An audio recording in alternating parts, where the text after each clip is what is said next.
राज्याच्या राजकारणातून मित्रांनो या घडीची मोठी बातमी।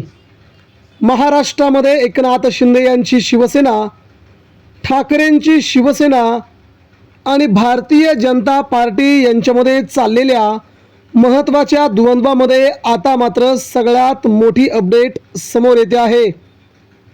शिवसेना उद्धव बाळासाहेब ठाकरे पक्षाचे वकील असणारे आणि आपली सर्वात मोठी ख्याती म्हणून दिल्लीसह संपूर्ण देशात सर्वात ख्यातनाम पंडित वकील असणारे कपिल सिब्बल यांनी मात्र शिंदे सेनेला जबर धक्का दिला असून या बातमीत मित्रांनो 16 आमदार अपात्र तर इतर उरलेले आमदार देखील शिंदेंना सगळ्यात मोठा झटका देणार। मित्रांनो शिवसेनेच्या या सुनावणीसाठी गेल्या कित्येक दिवसांपासून संबंध महाराष्ट्रातील सामान्य शिवसैनिक, सामान्य जनता त्याची वाट पाहत होती। निकाल कधी लागणार आणि 16 आमदार अपात्र झाले तर राहुल नार्वेकर यांच्यावरती कोणती कारवाई होणार। राहुल नार्वेकर यांच्यावर देखील अपात्रतेची आणि पुढील निवडणूक न लढवण्याची बंदी नेमकी किती वर्ष ते आता आपण जाणून घेऊया। मित्रांनो सध्याच्या घडीला महाराष्ट्राचं राजकारण शिवसेना पक्षप्रमुख उद्धव ठाकरे यांनी हातात घेतल्याचं जाणवतंय। भाजपला चारही बाजूंनी झटके देण्यास उद्धव ठाकरेंना मोठे यश आले असून भाजप देखील आता शिंदे सेना आणि अजित पवारांची राष्ट्रवादी दोघांना सत्तेच्या बाहेर हाकलण्याच्या तयारीत आहेत। त्या प्रकारची नवी फिल्डिंग भाजपने देखील लावलेली आहे। सत्य कधीही लपत नसते, सत्य कुठेही जात नसते, सत्यावरती परत सर्वांना यावंच लागतं। म्हणजे शिवसेना कुणाची हे सांगायला कोणता पंडिताची गरज लागणार नाही। म्हणजे शिवसेना ठाकरेंची आहे, धनुष्यबाण ठाकरेंचा आहे आणि शिवसेना ही मातोश्रीवरच असते हे महाराष्ट्राला नव्हे तर संबंध देशाला माहीत आहे। आणि अखेर त्याचवरून मित्रांनो आता मात्र महाराष्ट्र राज्याच्या राजकारणातून ही आलेली सगळ्यात मोठी घडामोड म्हणजे शिंदे सेनेसाठी खूप मोठी धक्कादायक बातमी म्हणावी लागेल। तर 16 आमदार अपात्र तर बाकीच्या आमदारांना काय? एकनाथ शिंदे 16 मध्ये असतील का?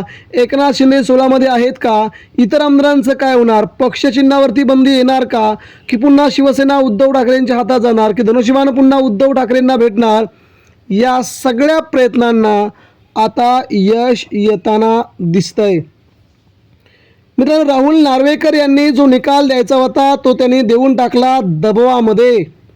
भाजपचे आमदार असणारे सध्याचे विधानसभेचे अध्यक्ष असणारे गेल्या कित्येक वर्षांपासून ते विधानसभेचे अध्यक्ष म्हणून भूषवतात, तेव्हापासून ते आजपर्यंत राहुल नार्वेकर यांनी प्रत्येक विषय हा ठाकरेंच्या विरोधात निकाल दिला आहे आणि तो निकाल भाजपसाठी खूप सकारात्मक होता आणि एकनाथ शिंदेंसाठी आणि उद्धव ठाकरेंसाठी तो नेमका कसा होता ते आता निकालाच्या या सगळ्या समीकरणावरती दिसते।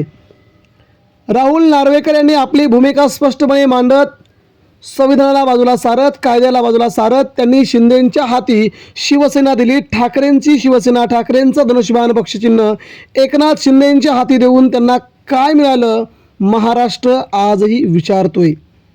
राहुल नार्वेकर यांनी केलेली सगळ्यात मोठी चूक म्हणजे त्यांच्या जन्माच्या अगोदरपासून असलेली शिवसेना ही ठाकरेंच्या हाती होती। ठाकरेंचा धनुष्यबाण आजही ठाकरेंच्या देव्हाऱ्यामध्ये पूजला जातो। परंतु मित्रांनो राहुल नार्वेकर यांनी एका क्षणात ते सर्व संपवलं। भाजपच्या नेत्यांच्या आदेशाने हे सर्व झालं आणि मित्रांनो राहुल नार्वेकर यांनी निकाल देऊन टाकला ठाकरेंच्या विरोधात, शिंदेंच्या बाबत, शिंदेंच्या बाजूने। तिथेच मित्रांनो महाराष्ट्राचा निकाल काय होता हे महाराष्ट्राने पाहिलं। मात्र राहुल नार्वेकर यांनी जो निकाल दिला तो महाराष्ट्राला हादरवून टाकणार होता।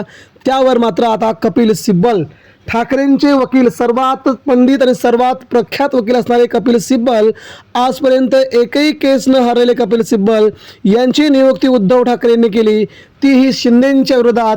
आणि आता त्या निकालावरती मित्रांनो तारीख पे तारीख गेली 5 वर्ष ठाकरेंची शिवसेना लढती आहे आणि आता निकालाचा अंतिम टप्पा. या टप्प्यावरती कपिल सिब्बल यांनी सगळ्यात मोठी बातमी दिली असून शिंदेगडाचे ते 16 आमदार, जे आमदार पहिल्या 24 तासामध्ये एकनाथ शिंदे यांची साथ सोबत घेऊन गेले होते आणि उद्धव ठाकरेंना सोडलं होतं, ते 16च्या 16 आमदार अपात्र आणि त्यानंतर संपूर्ण शिंदेगडाचे उरलेले आमदार अपात्र, अशा प्रकारचा निकाल लावून देणार असे कपिल सिब्बल यांनी शब्द दिल्याचं सध्या समजतंय.